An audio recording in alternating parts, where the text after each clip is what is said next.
Sus vidas, hermanos. Muy buenas tardes. Quiero invitarle a abrir el libro de los Hechos, capítulo 2, verso 42.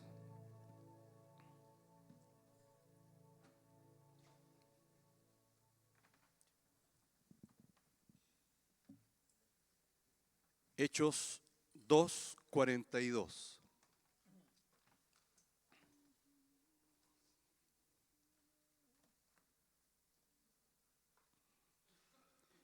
El título de este mensaje es Lo que sostiene nuestro discipulado y vida en comunidad. Dice así entonces la palabra del Señor: y perseveraban en la doctrina de los apóstoles, en la comunión unos con otros, en el partimiento del pan y en las oraciones. Lo que quiero compartir entonces trata sobre la importancia, hermanos, de la perseverancia en la vida cristiana. Y el propósito de esta reflexión es que comprendamos, valoremos y nos esforcemos en vivir como nos indica la palabra de Dios. Bueno, al observar lo que nos dice el texto, hay 4 ámbitos fundamentales que todo creyente, todo discípulo, toda iglesia, hogar, en fin, deben practicar. Y estos ámbitos están unidos con la misma palabra, la perseverancia.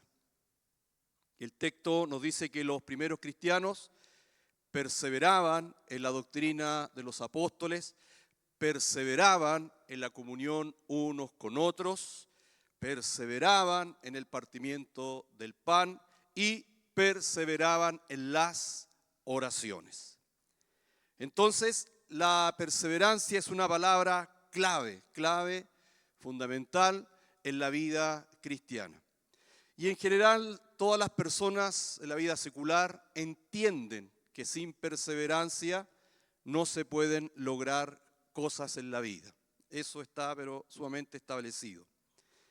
Esta palabra en el griego justamente viene de meno, cuya raíz verbal significa quedarse en un lugar, quedarse, ¿cierto?, en un estado, quedarse en una relación. Muy interesante la terminología que justamente tiene esta palabra. Sin perseverancia, entonces, no hay crecimiento en ningún área de la vida.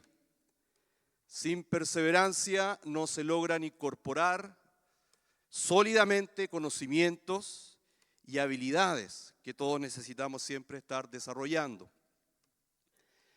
Y en todas las cosas que impliquen crecimiento, hábitos, métodos, disciplinas, costumbres, en fin, para desarrollar cualidades personales y colectivas, deben ser mediadas por la perseverancia.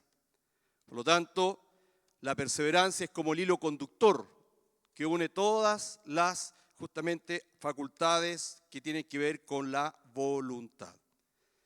El Señor Jesucristo relevó este principio a tal punto que dijo en Marcos 13:13, y seréis aborrecidos de todo por causa de mi nombre, mas el que persevere hasta el fin será salvo. Es muy importante este concepto y toda la dinámica que implica para sostener nuestra vida, nuestro discipulado y la vida en comunidad. Entonces, la perseverancia es lo que sostiene a una comunidad en el tiempo, lo que sostiene el que hagamos la obra en el tiempo, el que persigamos ciertos objetivos y metas en estos 4 aspectos que nos señala el texto, que son muy transversales en todo sentido de la palabra. Y repito, son como ejes dinámicas, para el crecimiento espiritual y el desarrollo de todo el plan que Dios tiene para nuestras vidas. Entonces quiero invitarlos a reflexionar en estos ámbitos, de acuerdo a lo que dice la palabra del Señor en Hechos 2:42. Lo primero entonces es perseverar en la sana doctrina. Ahí nos dice el relato, y perseveraban en la doctrina de los apóstoles. Una pregunta inicial en este aspecto es, ¿con qué escritura contaban los primeros cristianos? Bueno, sabemos, de acuerdo a lo que la palabra de Dios nos muestra y a toda la historia, digamos, eclesiástica, en fin, que ellos contaban con el Antiguo Testamento. Pero hay algo particular. Para los primeros cristianos fue muy importante cómo Jesús hizo uso de estas escrituras.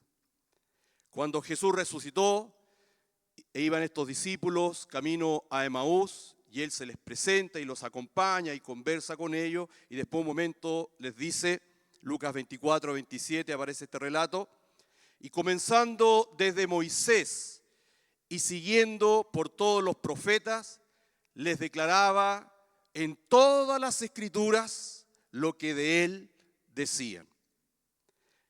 En el verso 44 del mismo capítulo de Lucas, también les habla y les dice, estas son las palabras que os hablé, estando aún con vosotros, que era necesario que se cumpliese todo lo que está escrito de mí en la ley de Moisés, en los profetas y en los salmos.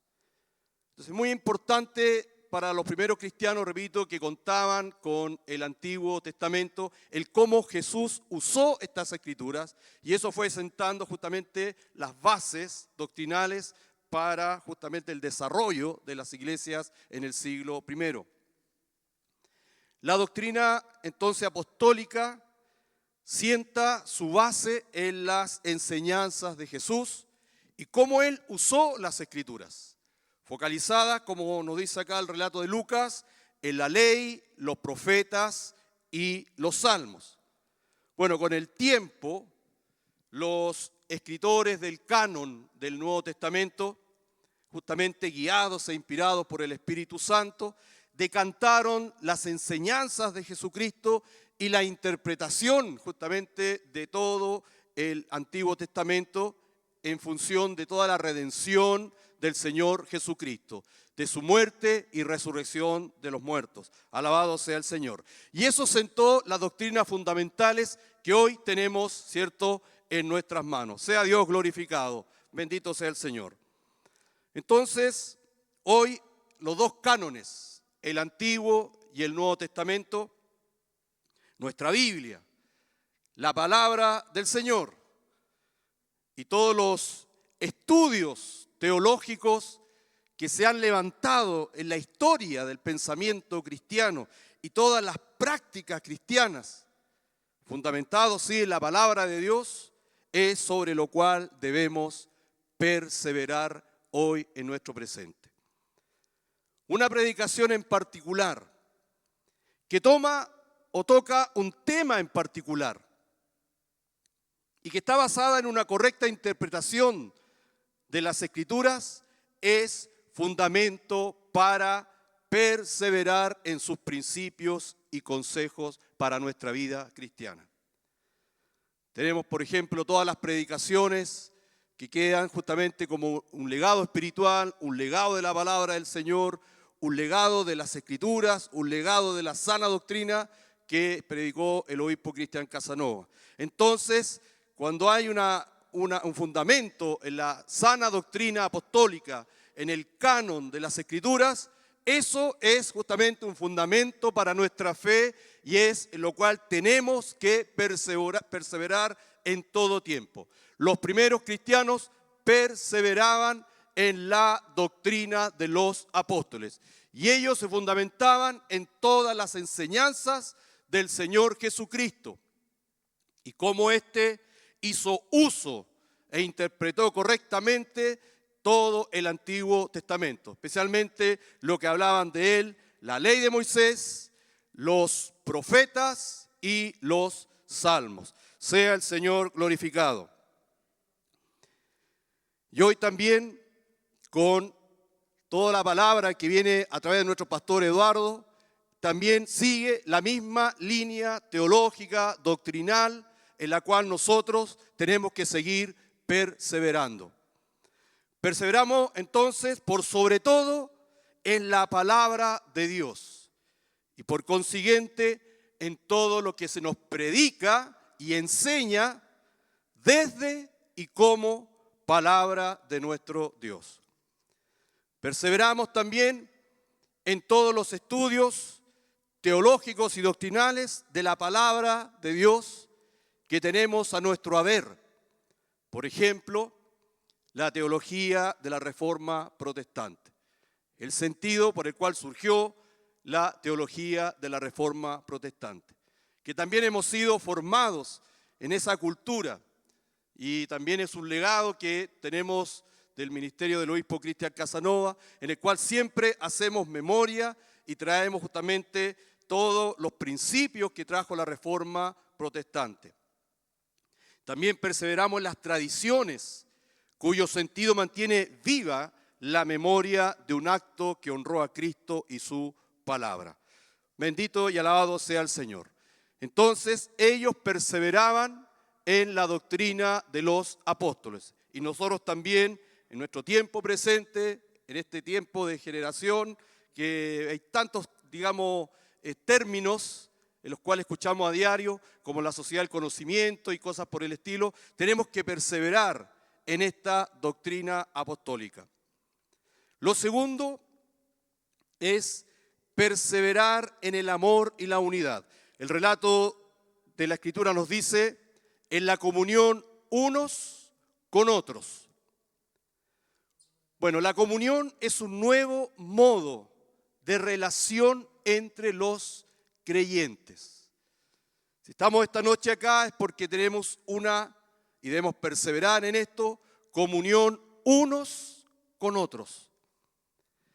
Su base y su dinámica se focaliza en esa conciencia y experiencia de fe, de que Cristo está en medio de nosotros. Gloria sea al Señor. Esto es importante porque nos convocamos y asistimos con esta conciencia y esta experiencia de que Cristo está en medio de nosotros por su Espíritu. Esto es maravilloso, que trasciende solamente vínculos sociales, sino que se hace presente el Señor Jesucristo. Entonces, la comunión permite expresar lo que de manera personal recibimos de Dios, porque lo que Dios nos da es para que lo podamos dar también y siempre en términos de comunidad. Ahora bien, si una persona no está a cuenta con Dios, no está reconciliada y en paz con Dios, es difícil que pueda estar en comunión con sus hermanos. Y también viceversa, si hay algún problema, alguna problemática, conflicto con los hermanos, también va a afectar su comunión con Dios. No va a haber completa paz, como nos llama la Escritura. No podemos separar, hermanos amados, la comunión con Dios y de la comunión con nuestros hermanos. Entonces, Dios se ha unido a cada uno de nosotros. Y porque Dios se ha unido a su persona y a mi persona, es porque entiendo que Dios se ha unido entonces a mi hermano. Y eso justamente es lo que perseveraban los primeros cristianos, en la comunión unos con otros, porque estaba Cristo en medio de ellos. Si vemos a Dios en cada uno de nosotros, es porque veo a Dios también en la vida de mis hermanos. Si amo a Dios que está conmigo, entonces amo a mi hermano, porque sé que Dios está con él, está con ella, en fin, con la hermandad. Si el hermano sufre, yo sufro. Si el hermano se alegra, yo me alegro. Y eso marca un profundo entrelazamiento espiritual de unos con otros. Alabado sea el Señor. A eso estamos llamados a perseverar. Como dice el texto de Hechos 2:42, en la comunión unos con otros. Porque todos vivimos en el mismo vínculo que va generando el Espíritu Santo cada día. Sea el Señor glorificado. Lo tercero, hermanos, es perseverar en la fraternidad de la palabra y en suplir las necesidades. El texto nos dice, perseveraban en el fondo en el partimiento del pan. En Juan 6:51 Jesús dice lo siguiente: yo soy el pan vivo que descendió del cielo. Si alguno comiere de este pan, vivirá para siempre. Qué tremendo eso que dice el Señor. Y el pan que yo daré es mi carne, la cual yo daré por la vida del mundo. Jesús es la palabra viva que viene de Dios, que viene como Dios hecho hombre. Y Jesús nos alimenta de sí mismo, nos alimenta con su palabra. Su palabra es nuestra vida, hermano amado. Es la vida fundante de todo nuestro motor, de todo nuestro quehacer, de todo lo que queremos desarrollar.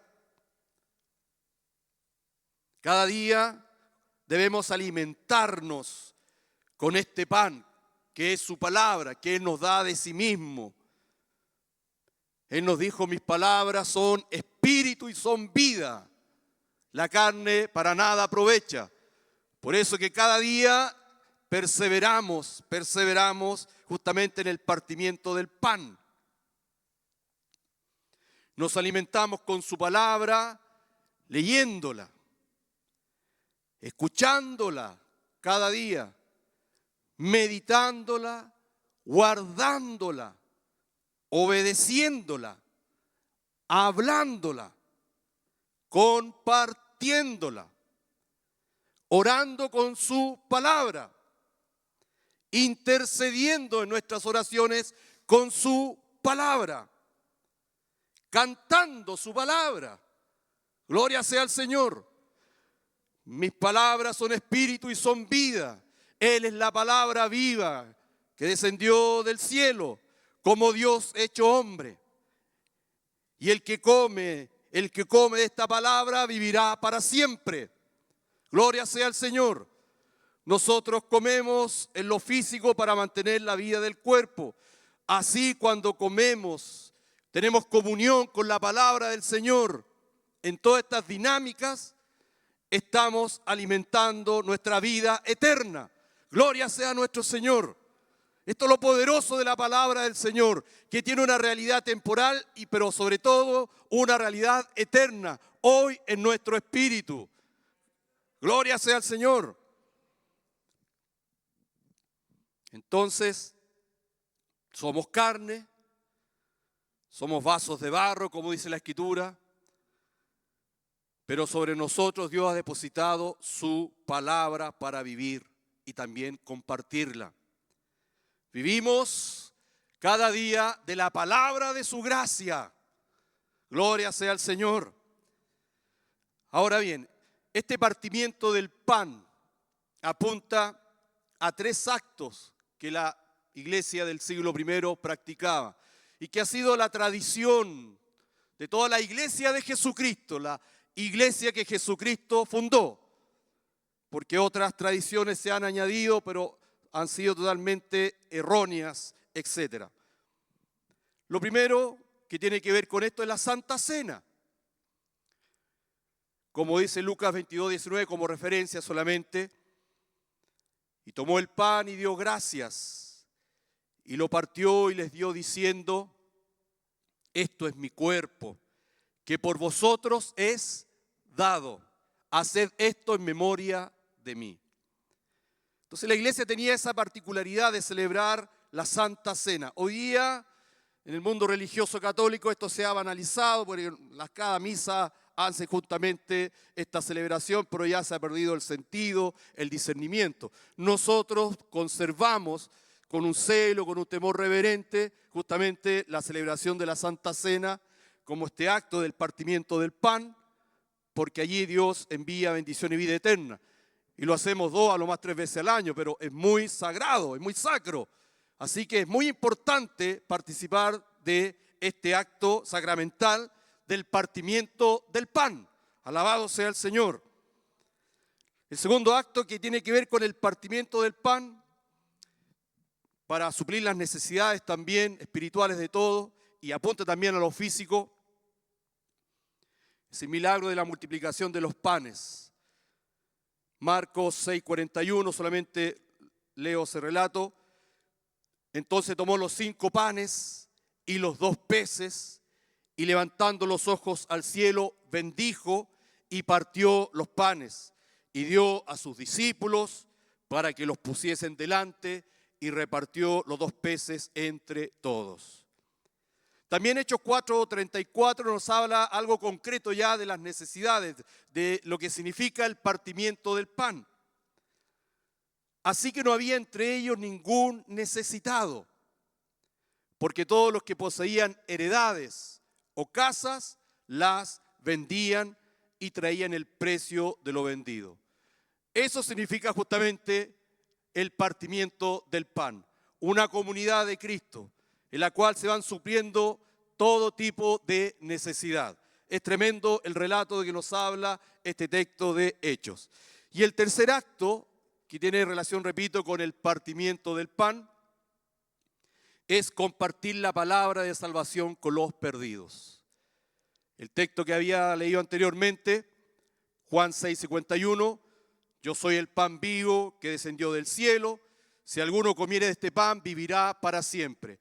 Cuando hablamos del Señor Jesucristo, cuando hablamos del Evangelio de la salvación, le estamos hablando de una salvación eterna, de que la persona cuando cree y recibe esa palabra está comiendo para vida eterna, está llevando su vida, su alma para vida eterna. Así que es muy importante esa dimensión tan fuerte y potente del Evangelio de la salvación. Entonces, estos son los 3 actos que tienen relación con este perseverar en la fraternidad de la palabra y en suplir las necesidades. Y el cuarto aspecto del perseverar es en la oración personal y comunitaria. Dice el Hechos 2:42, y perseveraban en las oraciones.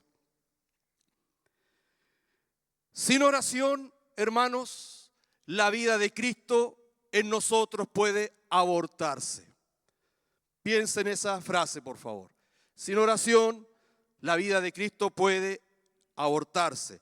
Sin oración, la palabra de Dios no se recibe como continua revelación viviente en nuestros corazones.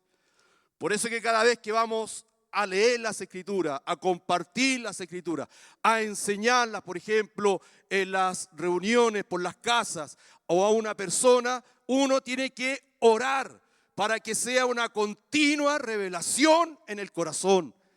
Algo suceda y no solamente quede en el formato de un estudio, por ejemplo, sino que la oración permite eso, porque es la palabra inspirada por el Espíritu Santo. Y el Espíritu Santo tiene que hablar a través de quien imparte esa palabra. Sin oración, la presencia de Dios se hace solo una idea o sensaciones o experiencias pasajeras. Ellos perseveraban en las oraciones y nosotros debemos perseverar cada día en las oraciones, no solamente en lo personal, sino también en comunidad. La iglesia naciente se sostuvo entonces en el primer siglo perseverando en las oraciones. Frente a los problemas, hermanos, frente a las dificultades, frente a toda necesidad que tengamos, en fin, a las oposiciones e incluso a las persecuciones, la respuesta se llama oración. Gloria sea al Señor. Oración. Cada día, en cada momento, en cada tiempo, en cada instante podemos tener justamente levantar o rogativas, súplicas, intercesiones y mantener nuestro día en oración para que el Señor nos vaya guardando, fortaleciendo y guiando en todas las cosas. ¿Qué oraciones hacían los primeros cristianos? Bueno, los discípulos, como vuelvo al primer punto, perseveraban en la doctrina de los apóstoles, de todo lo que justamente los apóstoles vieron y recibieron del Señor Jesucristo. Oraban lo que Jesús les enseñó. Jesús les enseñó qué orar y cómo orar. Él dice claramente, ustedes orarán así, y muestra el Padre Nuestro. ¿Cierto? Que es fundamental esa oración. No se trata de orar como un rosario, el Padre Nuestro, sino es una guía fundante de nuestras oraciones. En los ejercicios espirituales uno podría estar con una frase orando el Padre Nuestro todo un día, porque la palabra de Dios va generando justamente vida espiritual. La mente natural no puede hacer eso, como que se le acaba la benzina. Pero cuando uno tiene esa comunión con la palabra del Señor, uno podría estar todo un día orando con el Padre Nuestro y profundizando en una relación con Dios. Jesús le dijo también la importancia de orar siempre y no desmayar. Ahí está la parábola de la viuda y el juez injusto, Lucas 18, verso 1 al 7, lo pongo como referencia. También Jesús les dijo a todos estos discípulos que oraran por la misión. Rogad pues al Señor de la mies que envíe obreros a su mies. Eso está en Mateo 9:38. Y es lo que estamos ahora justamente preparándonos, con una visión, ¿cierto? Con una estrategia, con una renovación, porque es algo que el Señor nos enseñó y es algo en la cual perseveraban los primeros cristianos. Y así ha sido a lo largo de la iglesia cristiana. Jesús también les dijo que deben orar para los tiempos difíciles. Marcos 13:18 dice, orad pues que vuestra huida no sea en invierno. Lo que da a entender que en el fondo orar para esos momentos de adversidad, para esos tiempos de dificultad. Uno tiene que orar por todo lo que viene por delante. Yo no tengo el conocimiento pleno de lo que va a suceder, pero Dios sí lo sabe. Dios es soberano y conoce todas las cosas.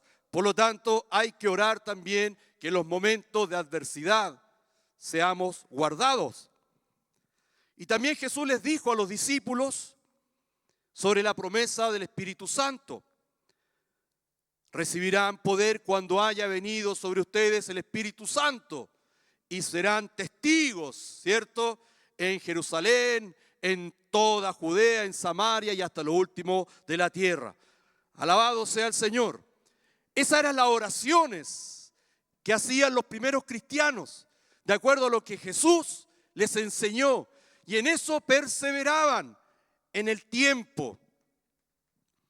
La llenura y el poder del Espíritu Santo no es la respuesta a una sola oración que hemos hecho, sino que debemos perseverar en esa oración para mantenernos en esa presencia del Espíritu Santo, mantenernos en esa llenura del Espíritu Santo y que el poder del Espíritu Santo opere en el nombre del Señor Jesucristo. Por lo tanto, hermanos, debemos orar conforme a las Escrituras y en particular con las enseñanzas de Jesús en los evangelios y todo lo que está establecido en la doctrina apostólica. Los discípulos no separaban las oraciones personales de las oraciones en comunidad. Había una unidad, un vínculo muy fuerte en ellos. La oración personal, que es muy importante, nos une a Dios, pero la oración en comunidad nos cohesiona como cuerpo de Cristo. Es como el pegamento que nos une, nos vincula, nos entrelaza, nos fortalece. Es como esa brea que juntó, ¿cierto?, el material del arca para que no entrara el agua. Entonces, esa oración en comunidad, esa oración en la cual debemos perseverar en los grupos, es muy importante. Alabado sea el Señor. Muchas fraternidades cristianas han fracasado por falta justamente de no entender la oración en comunidad con un sentido y propósito. La oración debe ser la atmósfera en la cual se haga toda actividad en comunidad. Ahora bien, el libro de los Hechos registra la forma en cómo oraban los discípulos. Y esto está en Hechos 4, del 23 al 30, lo pueden tener ahí como en sus notas. Por tiempo no podemos revisar cada uno de esos aspectos. Pero por ejemplo el verso 24, ellos oran reconociendo a Dios como creador y soberano. Y eso debe ser el punto de partida de todas nuestras oraciones, que Dios es nuestro creador y es soberano por sobre todas las cosas. Gloria sea al Señor. Es declarar soberanía sobre nosotros y que las cosas no están al azar, que estamos en los imponderables o la suerte. No, hay soberanía de Dios. ¿Quién lo da eso? La palabra del Señor y la oración. Ellos oraban en ese sentido. Lo segundo, versos 25-26, oraban con una profunda convicción de la palabra profética que dirige los acontecimientos. También nosotros debemos entender por el Espíritu que todo lo que vemos, oímos y todos los acontecimientos que están sucediendo en nuestra nación están dirigidos por Dios en su plan soberano. Y eso es muy importante para no dejarse imbuir por lo que quizás escuchamos en las redes sociales o las noticias. No, Dios es soberano. Dios dirige la historia. Dios dirige a la iglesia. Dios ha escogido dirigirnos a nosotros, a nuestras iglesias, a nuestra comunidad. Eso lo da entonces esta convicción con la cual oraban los primeros cristianos.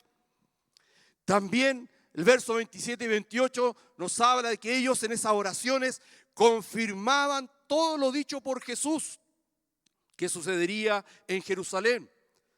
Entonces, también es importante que al levantar oraciones vayamos confirmando la palabra de Dios en nuestras vidas. Vayamos confirmando todo lo profético también en nuestras vidas. Vayamos confirmando los designios de Dios, los propósitos, lo que Dios quiere hacer con cada uno y con nuestros grupos. También el verso 29 y 31, ellos oraban y decían que estaban resueltos a cumplir la misión que recibieron del Señor Jesucristo. Entonces, en conclusión, ellos tenían totalmente centradas sus oraciones en tres dimensiones fundamentales: el reino de Dios, las Escrituras y la misión. Gloria sea al Señor. Y ahí tenemos que perseverar en nuestras oraciones. Venga tu reino, con la palabra del Señor, que la palabra del Señor dirija todo en nuestras oraciones, y también la misión a la cual Dios nos llamó. Entonces, en conclusión, hermanos, el Señor Jesucristo nos ha hecho un llamado a caminar como sus discípulos y vivir en comunidad. Esto es muy potente porque lo uno de lo otro no está disociado, sino que está muy vinculado por el Espíritu Santo. Y el libro de Hechos, especialmente el verso 42 del capítulo 2, nos presenta estos cuatro aspectos fundamentales para perseverar en la doctrina de la palabra del Señor, justamente en la comunión unos con otros, en el partimiento del pan y en las oraciones. Solo así puede darse un crecimiento y multiplicación sostenidos de acuerdo a la voluntad de nuestro Señor. Sea el Señor glorificado. Así que le invito a que podamos prepararnos y vamos a hacer oraciones de acuerdo a la palabra del Señor, a perseverar en la oración, en la rogativa, teniendo en primer lugar el entendimiento del reino de Dios, orando con las Escrituras y orando también por la misión que el Señor Jesucristo nos ha dado a nosotros. Le invito a estar en pie